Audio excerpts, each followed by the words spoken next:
Hey guys, what's up? It's Tuesday and you know what that means. It's Sportingly Social. I come up with that quirky sports show for you all to savor. Hope so at least. Now, having said that, let's take a look at what's on the show today because it is a fascinating one. IPL 2020. The venues have been revealed by the BCCI. Will it be played in Sri Lanka or the West Indies? Let's find out. Also, Team India's deal with Nike. Is that all set to expire? We tell you more. And of course, the FA Cup draws out with some mouth-watering ties. And we get chatted with some Chelsea fans, all things to do with Blues. So let's get started with the show. Right, so let's kick off the show with some cricket. And despite no cricket being played right now, and the first ball of that Test series between England and West Indies is going to be starting in July 8th. Let's talk about IPL 2020 because it's important to note what about the tournament, if it's going to happen. We know for a fact that the T20 World Cup in Australia has been pushed back to next year. So that gives a window for the IPL and the BCCI to plug in that tournament. We also understand that India are going to be playing Australia later in the year. October is being learnt in Australia for the Test series and more. But let's talk about this talking point, which is, of course, the IPL venues apparently revealed by the BCCI. So let's talk about three countries in particular that the BCCI have had partnership with the other cricket boards at.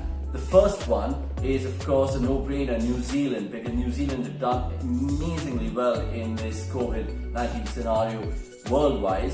And when you take a look at the relations that the BCCI have with New Zealand cricket over the years, it does make for a good destination to play the IPL. Moving on to another part of the world, and I'm talking about the West Indies, and I know that these particular venues don't actually mean that you're going to have good time zones to play cricket from an Indian standpoint. But again, like I stressed upon, the relations the BCCI have with the West Indian Cricket Board as well has been excellent to see over the years. So Barbados or St. Kitts and Nevis could be an ideal destination for the IPL to play, and what a Caribbean flavour that would have. Last but certainly not least, down south in Sri Lanka, and that makes the most feasible, viable sense from a BCCI's perspective. Remember, the time zone matters too, and Sri Lanka have coped ever so well with the COVID-19 pandemic. So those are the three IPL venues revealed by the BCCI, according to reports. Sticking with some more cricket news then, and off the field, but very important nonetheless, and I'm talking about India's partnership with Nike. Yes, the Indian cricket team, and it's had its bond over the years with Nike, so to speak. 2006 was when it started between these two. Now the talks are, of course, after the whole India-China affair, Vivo is going to be pulling up from the BCCI's partnerships as well. So that raises in doubt a question for Nike, whether they're going to extend their brand extension with the BCCI, which lasts up to 2022. That is a 470 crore deal. And by the looks of things, India have the opportunity to get new brand deals in place. You're talking about Puma, maybe an Adidas partnership also beckons. So this is very speculative again, but it makes for an interesting reading if you go online. Right, so interesting times ahead indeed for Nike and Team India. But moving on and switching sport now, and I have to tell you about this piece of information for all football lovers because the FA Cup draw has been announced late last night, of course, and it's Manchester United who play Chelsea, while Arsenal play Manchester City. We're going to be talking to some Chelsea fans as well, but just take a look at this and the times and the dates they're going to be played at, July 18th and 19th, so keep your calendars marked for that one. Up next, it's that time where we chat with Chelsea fans in this edition of On the Bench. I worked so hard to lose my weight and now lockdown just fucked me again. Dude, you guys are not the only ones. But thanks again for making this show, guys. Today we're going to be talking about Chelsea. As much as I despise y'all at the moment, I think what Frank Lampard's done is ridiculous. When we beat out 4-0 in the first game of the season, it was like, oh, okay, fine, it's going to be another one of those Chelsea seasons, which is going to be like, nothing to aspire for. But what Lamps has done there is mad. So I'll start with you, T-Sat. How pleased are you with Lampard and what he's done so far? I think he's done an amazing job, and he's a fantastic person and has a great footballing brain. So I think he's quite fit for this job, even though many people doubted him in the beginning. Great start. I think no one would have expected him to reach here or be at this level right now. But it's looking good, especially with the new signings. Next season's looking very promising. Yeah, I mean, I was just going to come to that. And Arjun, like, what about this whole English kind of ethos that he's kind of bringing into it? Because we talk about Tammy, talk about Mason Mount, talk about, even Billy Gilmore, this whole sort of British influence by Lamps, and he's now hinting at getting Declan Rice, maybe Chilwell. Do you see this to be another powerful English side like how they were? Of course, they had Lamps and Terry and Joe Cole and all those guys 10 years ago. But Yeah. he's kind of emulating that. So I think the most important thing for him was to kind of create a squad that the fans could identify with again. I think there was quite a bit of disconnect between the Chelsea fans and the players the last couple of seasons. So I think it was really important for him to kind of get that core going. And you can see what he's trying to do. He's trying to kind of implement Tomori at the back, get Mason in midfield and get Tammy up front, which is almost replicating that kind of JT Lamps Drogba spine. Yeah. So in that sense, I think he's doing really well, but also it was circumstantial. He couldn't really sign anyone. Yeah. Look at all these names in the transfer market right now, and everyone is invariably going to Chelsea. You look at Ziyech, you look at even the fact that you're getting Havertz maybe from Bayer Leverkusen. So these are going forward. Do you guys think that genuinely, say, 2021, 22, you guys can be competing with Liverpool and City, not just like for these top 4 spots? Yeah, honestly, I think given how they're performing now and the kind of mentality that maybe what Lamps has brought or what the players have done for themselves, because you saw many people not really stepping up to the plate last season or the season before that. That sort of mentality is really pushing them forward, really giving them the belief that they can do it. And with these new signings, I really see them as a threat, at least for Liverpool and City and so on. Maybe even the Champions League next year. I don't know. Let's see. Yeah. With you guys, what do you think it is about Lamps? Because the owners that you guys have may be more kind of, how do I put this? Cutthroat than the United owners in many ways. I think he expects sort of instant success. Maybe not with Lamps, because Lamps has been a pretty successful player himself. But how do you think he'll kind of wait out going ahead? Like that whole Roman Frank sort of bond. So I think it's kind of interesting because I think it's the first time in a while that there seems to be a real cohesion between owner, board and manager. There's always been kind of behind the scene troubles at Chelsea, but this year it seems like there is a real consistency in terms of Roman, then down to Marina. Czech's come in and done a really good job getting Lamps what he wants. So I think being Frank buys time automatically just because of what he's done for the club as a player. And I think he kind of went into a no pressure season with the fact that we couldn't really sign anyone. We lost our best player in Hegde. But I do believe the next season he is going to have some pressure, but I think he will be given more time than any other manager. And I think he's justified that this season. And I think the one thing that's really, really impressed me about him has been his in-game management. I think you often question his tactics, talking about how inexperienced he was, but his in-game management has been superb. And I think you take the game last night as a clear example, didn't like the way things were going, and right away 3 subs at halftime changed the game. So he's been really bold and not afraid to make big decisions, and I think that's been like really refreshing to see.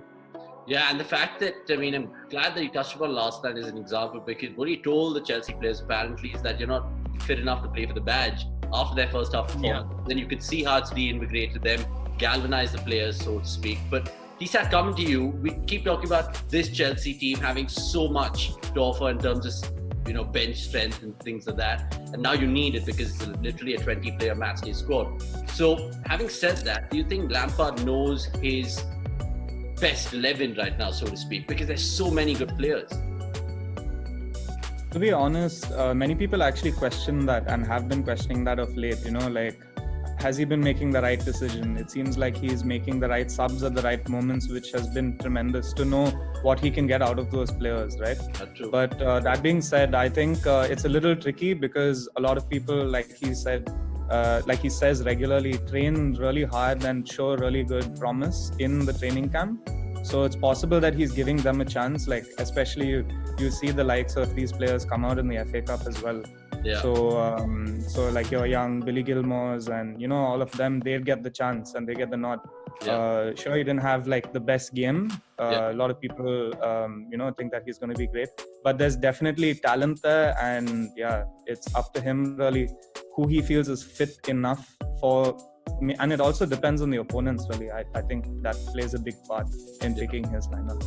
Yeah, Klopp and Guardiola just have a set plan A, and I think sometimes what we've seen with Lampard and Ole, it's fair to say that they've been adaptable on the night. For example, an FA Cup tie, or if it's a Premier League game, home or away, depending on the situation. I think, like Arjun said, his in-game tactics has been spot on. So lastly, just to finish up this Chelsea chat, boys, I just think going ahead, it's a run-in, so to speak, right now. When we started football again, everyone kept thinking, Chelsea have tough run of games. They have Villa away. They have, of course, the champions at home, City. They've done well in both those tests. Going ahead, fine, you might have some tricky ties, but the last two games I see might be, a game changer. Liverpool at, I think, away at Anfield, and then you have Wolves on the last day of the season. So Arjun, we'll start with you. Where do you think Chelsea will finish, and how do you think they'll be the run-in for them? I think I'm going to go for it. I think we'll finish third. I think Leicester look really, really deflated. United look good, so I expect Leicester to drop out. Chelsea will finish third. A tricky run of fixtures for sure. Harder than United and possibly harder than Wolves, but I think we've got some momentum going, so I expect them to see it out. It will come down to the wire. I think United and Leicester also playing the last game of the season. But I think we'll finish third and United will finish fourth. Fair enough. Okay, I think I'll agree to disagree with you over there. And Tisa, come to you with the predictions, maybe an FA Cup just to help Lamps along his way. I kind of echo what Arjun said about the league, but yeah, for the FA Cup, I think we would probably win against y'all. I saw the tie, and I think it might be you never know, it might be an all London final because But considering we've had better cup success than you in the last, say, those 3 seasons, I mean, the Rashford free kick, it's just engraved in his.